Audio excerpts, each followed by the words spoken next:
Anyway, I'm going to be teaching you how to solve Rubik's clock. Yeah, I know I've done a tutorial on it many years ago, but with the recent release of the Sheng clock and the upcoming CE clock, there's a resurgence of clock. And ever since I got this, I've been doing some clock solve, but not like majorly. But yeah, I've been breaking this in, and later on I'll do a review of this Sheng clock, comparing it to my original Rubik's. But anyway, in this tutorial, I'll be teaching you two different methods. One method is basically a simple method that the solution booklet that comes with the Sheng one teaches you, and then another one, which is one that I like better and is a little bit efficient though, and there's some stuff that I'll be explaining in that other method that makes it so much more efficient though. But anyway, I have a scramble right here, which is using WCA notation, and I'll have the scrambler on the screen so that you can follow, and I can show you all explanation of how it works. So, when you see two letters together, so like U or, I mean, you would have the U or pin, so this is like U or UL, no, DL, DR, no, go back, it's U or, D or, DL, UL, and then when you have one letter, that means like, have both pins on whatever letter is, like U, it's like both pins on the top row, pointing up. And then so, when it has one pin up, or whatever pin's up, you turn whatever clock is right next to the pin that's up. So, in this case, first section is UR4. So, you do push the UR pin up. And then, so, you turn this clock counterclockwise for a turn. So 1, 2, 3, that's 4. Push down. DR5 negative. So, this one counterclockwise 5 turn. 1, 2, 3, 4, 5. GL 2 plus. Clockwise 2. 1, 2. UL 1 plus. So, turn 1. U 2 plus. So 1, 2. R 5 plus. So 1, 2, 3, 4, 5. So D 2 minus. So down negative 2. So 1, 2. So L 3 negative. 1, 2, 3. All of them, all pins pushed up, and then 1, 2, 3. Clockwise 3 times. Then Y2. So as you are holding it like this, just flip it around like this to the other side. And then do U negative 4. 1, 2, 3. That's 4. R negative 4. 1, 2, 3, 4. D 1 plus. So clockwise 1, and then L negative 5. So 1, 2, 3, 4, 5. All plus 2. 1, 2.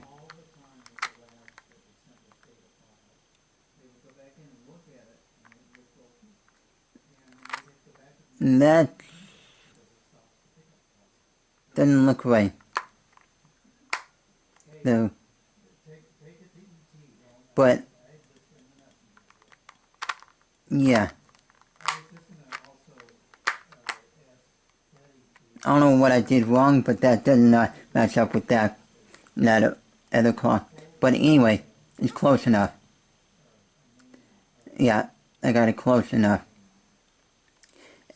Yeah, anyway, there's some errors here and there that you can do. But anyways, other than that. So, and then when you get to the last step, the D, L, U, L, is push those pins up and keep those pins up for the last end of the scramble. And now, I'll be teaching you the first method, which is the cross method. And so, in this method, and I'm looking at it, and I see, okay, these two clocks facing, or connected to each other. Normally, what I would do is focus on the center one, and then see which one of these other four clocks that I can quickly match it up to, and then go from there. Since I see that it's over here, so what I would do is push this pin up, the U or pin, into clockwise 1. Push the U or down, and then push the D or pin up, so that I can focus on moving these around to get to one of these other two. And so I would focus on this one, so I would do a 3 plus 3, a D or a 3 plus, push down that. So now what I would do is push both of these D pins up. So I would do now, to match up with this, is a D plus 2. And then push all these up, and then just look at which one of these corner pins corner clocks I should go first. So I should go with this one because it's the easiest one, since I would do just a -1 turn. So push this D or pin down and turn one of these other three. No, I would put the DL one down and then do one of these other ones in order to get it correctly solved. Then what I would do is push this one up and then pick out one of these others, and I would do this one. So I would do it over there like that. Then I would push this one up, that one down, get to this one. So yeah, like that. Push this one up, down, and then work on the last corner. And once I got that done, I would move it all up to the solved position. And then flip it over. And then now, I would do the exact same thing that I would do on this side, which is pick the find out the center one to match up with. And so I notice these two are matched up correctly already. So I need to match this one up with these two. And then, yeah, do that. And then I'll do this top one. Then now, finally this one. So that would be like a 6 turn. Now, I'm going to work on getting this one solved. No. Then I would go with this one right here. Then this one. Then this one, finally. And then once I got all the clocks aligned, so I would align them to 12. So that's how to solve the clock by using the cross method, though, which is kind of easy. And when learning how to solve the clock by using this method or the next method that I'm about to show you all, it's very easy to understand, because basically you're doing the same thing on both sides. So just line the clocks up and then do the same way you do it front to the back. Now onto this second method, which is to do it by row by row. So I see that alright, I'll go with this side. This side right here. And what I would do is see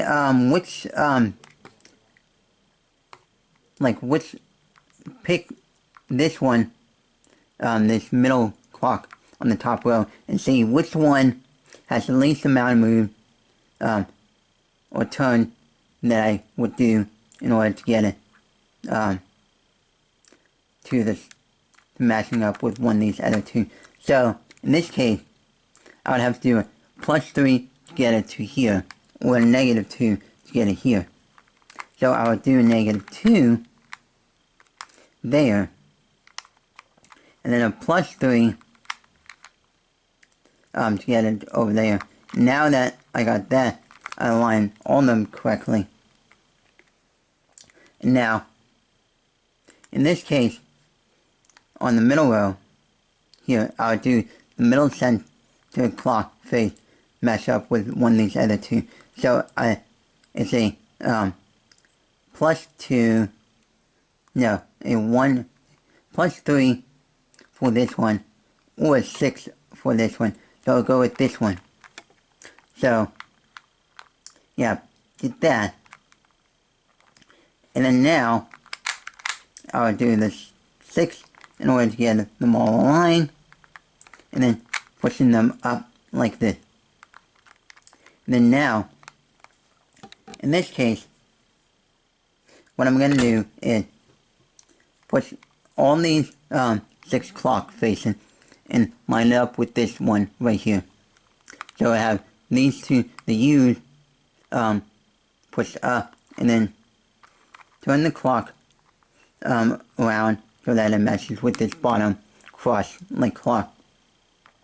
And then now I decide which of these two corners, bottom corners to solve for. So it's a -3 for this one, or a +3 for this one. So I'll go with this one first. So -3, 3, and then over here +3, 1, 2, 3. Now that's all aligned. Gotta move all the clocks up to the 12 o'clock position. Now flipping it over and doing the exact same thing on this. But in this case, I could do it like bottom row to top row, or this row to this row. And what I see right here is this bottom row already completely solved. And now what I want to do is keep that in place, which helps a lot when solving using this method, because things like this, I've noted, have tendency to fall into place where the clock faces naturally line up and fall into place during the scramble. So, and even solving. So I want to move these two clock faces that are already connected with this one. So there's that. Alright, now I'm gonna move these three middle rows so that they're facing upwards like this one. And there we go. Now I want to move these 6 clock faces around so that it's matching up with this clock face right here. And now I want to work on figuring out which clock face I should do. So it's a 1, 2, 3, 4, -4, or a 1, 2, 3, 4. So actually, +4, -4.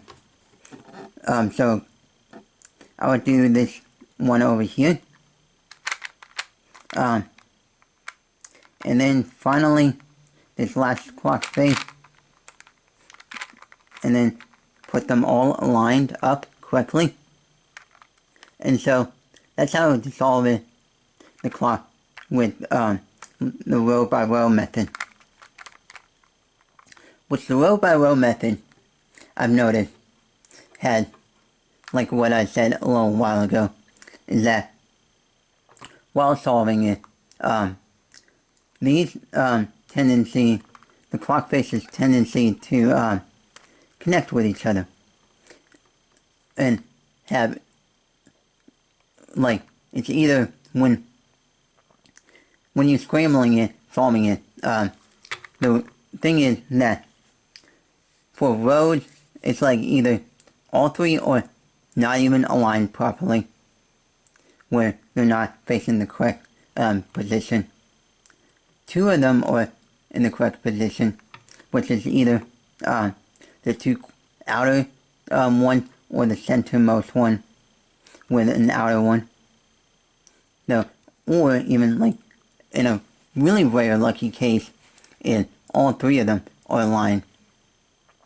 And then when working on the middle layer, it can be even more luckier if somehow when aligning all the top, the first row, column, whatever, that all 3 of these get aligned with it, or it just happens that 2 of them get aligned and whatnot. And then, yeah, this is like when after you solve these, this one is a 50-50 chance, though, that it's aligned with these or not.